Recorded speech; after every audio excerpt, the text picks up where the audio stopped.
سلام دوستاکای نازنین، خدا کنه که لباس عافیت بر تن داشته باشین. فردا تولد 2 سالگی دخترم است. امروز میخواهیم که وضع آمادگی رو برایش بگیریم و یک سپرایزم برای دخترم دارم که در وسط ویدیو برای شما نشان میدهم. بیایید قدم به قدم با ما باشید. اینجا از خانه آمدم بیرون تا برویم بازار برای خرید.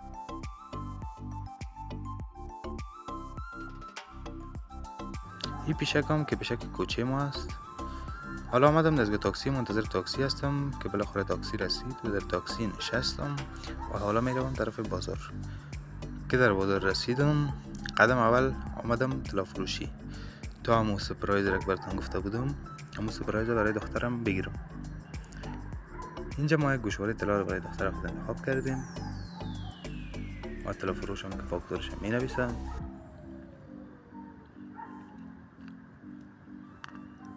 گوشواره رو برای ما تسلیم کرد.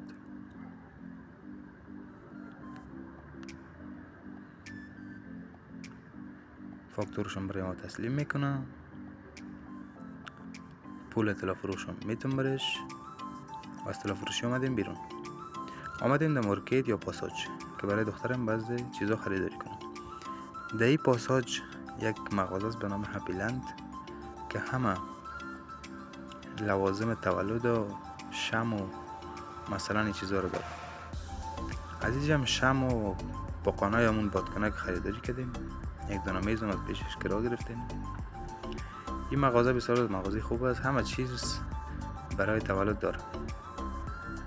سال قبل از این مغازه برای دخترم به خاطر تولد 1 سالگیش خریداری کرده بودم.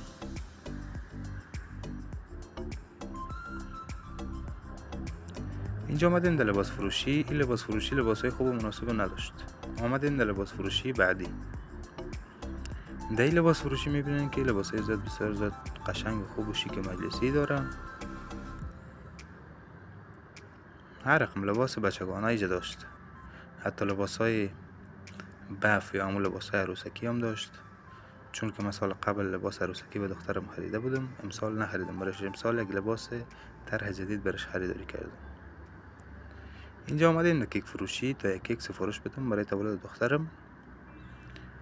چون روز مادر بود برای خانمم یک کیک تولد گرفتم.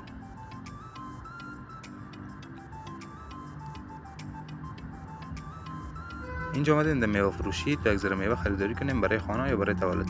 دوستکای عزیز نازنین، لایک و سابسکرایب فراموشتان نشود. کار ما در بازار تمام است. حالا اسنپ میگیرم میرم طرف خانه.